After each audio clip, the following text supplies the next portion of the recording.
വിശ്വകർമ്മ മഹിളാ സേവാ സമാജത്തിന്റെ ആഭിമുഖ്യത്തിൽ കായംകുളത്ത് തെരുവിൽ ഉറങ്ങുന്നവർക്ക് ഓണക്കോടിയും സദ്യയും വിതരണം ചെയ്തു.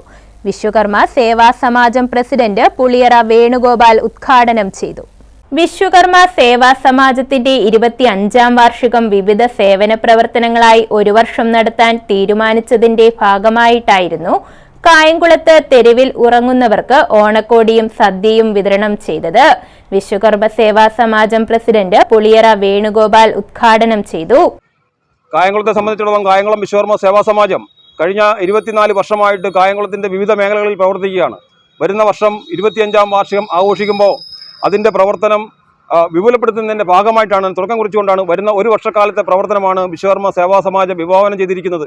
അതിന്റെ ഭാഗമായിട്ടാണ് ഇന്ന് ഈ കായംകുളം പട്ടണത്തിലുള്ള നമ്മുടെ സഹോദരങ്ങൾക്ക് ഈ ഉത്രാട നാളിൽ ഭക്ഷണവും വസ്ത്രവും കൊടുക്കുവാൻ തീരുമാനിച്ചിട്ടുള്ളത്.